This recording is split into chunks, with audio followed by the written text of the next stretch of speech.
అందరికీ నా నమస్కారాలు. ఇవాళ పోలీసు వాళ్ళు మా ఇంటి డోర్లు పగలగొట్టి ఇవాళ నన్ను అరెస్ట్ చేయడానికి ఇవాళ నా ఇంటికి వచ్చి నా బెడ్రూమ్ బయట డోర్లు కొడతా ఉన్నారు. ఇవాళ కేవలం నిన్న నేను ఏసీపీ గారి అపాయింట్మెంట్ తీసుకొని మరి నిన్న నా ఫోన్ ట్యాపింగ్ అవుతుంది అని నిన్న కంప్లైంట్ ఇవ్వడానికి నేను పోతే వాళ్ళు పోలీసు వాళ్ళు పారిపోయారు తప్పితే నా తప్పేం లేదు. నేను పోలీస్ స్టేషన్ కి అపాయింట్మెంట్ తీసుకొని మరీ పోయినా నేను అపాయింట్మెంట్ తీసుకొని పోయిన దాన్ని కూడా చేస్తా ఉన్నారు అరెస్టు. వీళ్ళు నేను 6 గ్యారెంటీలు నేను గట్టిగా అడుగుతా ఉన్నాను, ప్రభుత్వాన్ని ప్రశ్నిస్తా ఉన్నాను అని ఒక ఉద్దేశంతో ఇవాళ నన్ను అరెస్ట్ చేయడానికి వచ్చిర్రు.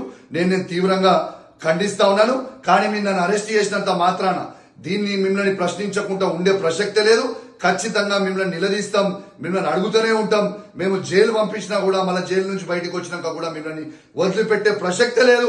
తెలంగాణ ప్రజలకి గొంతుగా నేను నిలబడతా.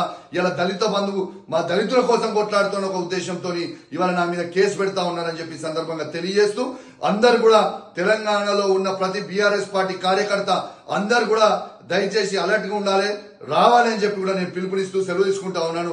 జై తెలంగాణ, జై కేసీఆర్.